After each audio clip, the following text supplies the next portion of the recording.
the Midnight Boogaloo. Loge kamenen u en le. Men lika feu tombi vit. Pride might lift you up, but it sure can make you fall fast. By Kateb Shunner. Now, I ain't saying I was there. Lord knows I wasn't even a twinkle in my mama's eye back then.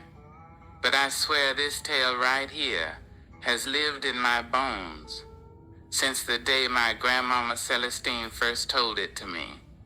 We was sitting on that creaky porch on Ursulane Street, New Orleans, baby, deep in the heart of the French Quarter on one of those thick, hot as devil's breath August afternoons. I remember sweat trickling down my back like it had a mind of its own, and the air was so heavy, even the flies was too tired to buzz. Shoot, it was so hot, I saw a lizard asking a dog for shade.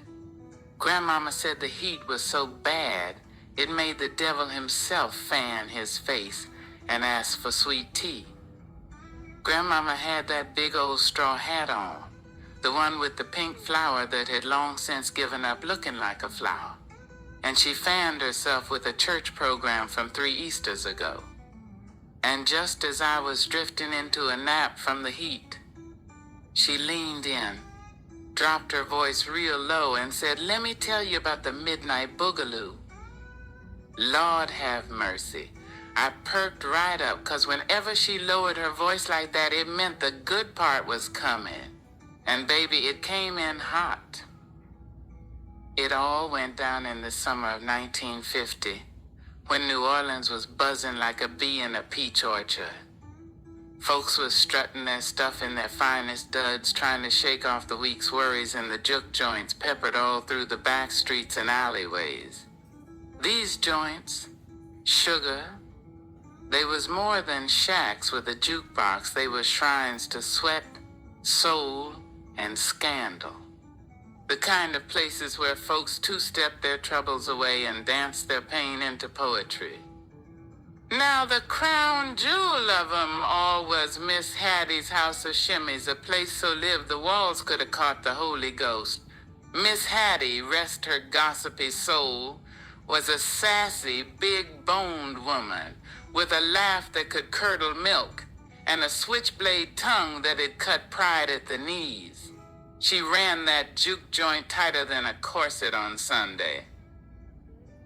Friday nights at Hattie's was the stuff of legend. You best believe folks came all gussied up men with pomade-slicked hair and razor-creased trousers, women in polka-dot dresses that clung in all the right places. The air was thick with cheap perfume, fried catfish, and the sweet promise of sin. And then there was Big Earl Dupree. Oh, child, Big Earl thought he was God's gift to rhythm. Walked into that juke like he was Moses parting the Red Sea, leaving behind a trail of envy and hair tonic. He had them shiny patent leather shoes, zoot suit swinging, and a voice smoother than fresh churned butter on cornbread. Trouble was, he knew it. He thought the Lord made the moon just so he could dance under it. "Y'all can stop dancing now, the main attraction has arrived," he'd holler every time he strutted in, tossing his coat like he was throwing shade. And the women? Oh, sugar, they swooned like debutantes in a thunderstorm. But Grandmama said, "That boy's so full of himself, he don't need a mirror. He just stares into his own shadow." Now, on this one particular Friday night, Hattie had lined up Cornbread Jenkins and the Dirty Rice Rhythm Band, a group so funky they made your feet tap involuntarily. Cornbread himself was a little man with fingers that flew over that piano like they had secrets to tell. The drummer, Lefty Joe, had a beat so tight it could hold a family reunion together. The dance floor was packed tighter than a biscuit in Grandma's oven. Folks was cutting up so wild I swear I heard floorboards screaming for mercy. There was jitterbugging, Lindy hopping, twisting, shouting, and one old man trying to moonwalk before it had a name. And then she arrived. Delilah B. Fontaine, baby, built like a saxophone solo, curvy, smooth, and dangerous. She wore a red satin dress that shimmered like temptation itself and had a walk that could stop traffic in a thunderstorm. When she opened her mouth and let that song out, the whole joint held its breath. Her voice was thick and sweet like cane syrup, and she sang like heartbreak and honey were having a tug-of-war in her throat. She sang, I left my blues in Bayou Town, and baby, I swear the lights dimmed all by themselves. Big Earl, sitting in the corner sipping his ego with a splash of bourbon, saw her and damn near fell out his chair. That there, he whispered, is a woman worthy of the Boogaloo Prince. He strutted over like a rooster late for his crow and gave a little spin and tipped his hat. Say now, sugar, how's about you and me do a little stepping? I'll lead you, swoon. Delilah blinked real slow and said, boy, you smell like too much cologne and disappointment. Wee, you child, the crowd hollered. One man spit his gumbo out his nose. But did Earl back down? No, that man doubled down like a fool at a blackjack table. He waved to Cornbread. Hit me with that boogaloo beat, baby. Let me show this lady what real rhythm looked like.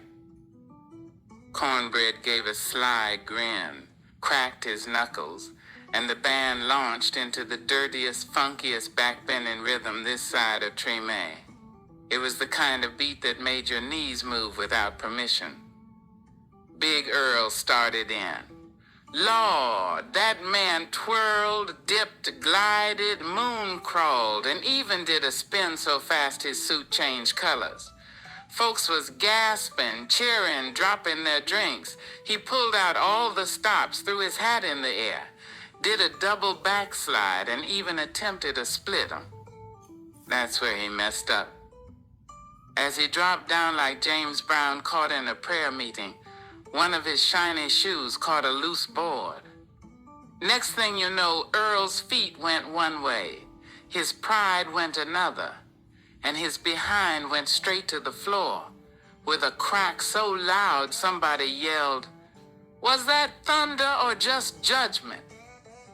His pompadour flew clean off and landed in a bowl of red beans. Miss Hattie covered her eyes and muttered, Lord, strike me blind if I ever praise that fool. The room went silent for a hot second. Then the laughter hit like Mardi Gras beads on Bourbon Street.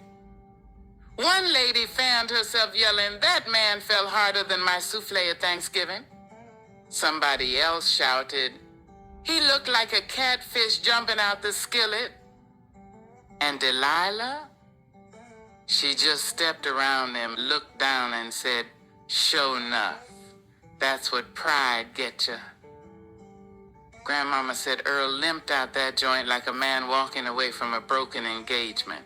Never showed his face there again. Some say he opened up a bait shop in Baton Rouge and learned humility one worm at a time. Others say he joined a gospel choir and found salvation in harmony. But everybody remembered that night as the one when pride boogalooed itself straight into humiliation. And to this day, whenever you get too big for your britches in New Orleans, folks say, don't go pulling a Big Earl now. So let that be a lesson to all y'all. When the beat is hot and the floor is calling, don't let your ego lead. Dance from your soul, not your pride. And as Grandmama used to say with her hat flopping and that church fan wagon, baby, if you think you're too important to fall, just wait till the universe pulls the rug out from under your tap shoes. Now go fetch me some sweet tea and a slice of that peach cobbler. Telling this story done wore me out. I'm full as a tick on hound dog and twice as sleepy. But before I drift off like a leaf in a bayou breeze, let me leave you with this here. They say in the old days, way back, child, before even Grandmama's mama, there was a spirit called Papa Zigzag, the juke joint watcher. He was a trickster of sorts, wore two-tone shoes and a fedora tilted just so, and he'd show up invisible to anyone strutting too hard, dancing too proud, or talking too loud. They say he'd tug your ankle right in the middle of your best move, trip you up and leave you face first in the cornbread.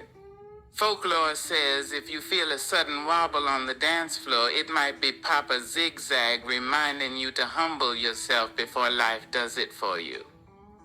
So let this be a reminder, darling, when you're dancing through life. Be graceful, be kind, and never let your feet move faster than your spirit can carry. And if ever you hear a faint chuckle over your shoulder while you boogaloo, don't fret.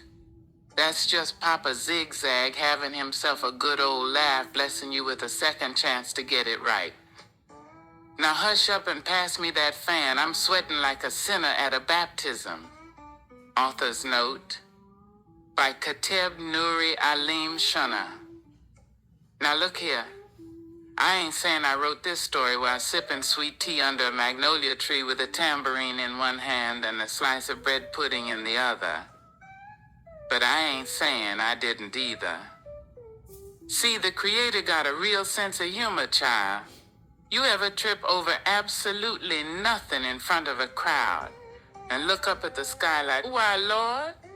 That's divine comedy in action, and baby, don't think for a second that the Most High don't laugh. How else you explain the platypus, your cousin who think he can sing, or them folks who microwave fish at work? This tale right here is dipped in grace, deep fried in humility, and served up hot with a side of holy wisdom. 'Cause every now and then the universe gotta pull your coattail, snatch your ego by the collar, and remind you, you ain't the main character, boo. You just here to dance the dance without stepping on too many toes. I wrote the Midnight Boogaloo not just to tickle your funny bone, but to tug on your soul a bit. Pride is like glitter. Once you let it loose, it gets everywhere, and you can't sweep it back up easy. But mercy, oh, that's the mop. Grace, that's the drying rag. And laughter, baby, that's the Holy Ghost doing the cha-cha in your chest, reminding you not to take yourself too serious while you're on this divine stage called life. So go ahead, dance your dance. Tell your truth, sip your tea, and if Papa Zigzag come tap you on the shoulder while you're showing out, just bow graciously and sit your blessed self down. With love, light, and a pinch of cayenne, Kateb Nuri Alim Shana. Now listen here, sugar. If this tale made you laugh, think, or holler out loud like you caught the spirit at a fish fry, go on and show some love. You can support my work by signing up for a monthly subscription. Think of it as keeping the storytelling pot simmering. Or bless me with a one-time donation. Yes, even widows' mite-sized blessings count. Every bit helps keep the words flowing, the blog going, and the lights on while I keep stirring up soul food for your mind. Help a humble scribe stay cooking.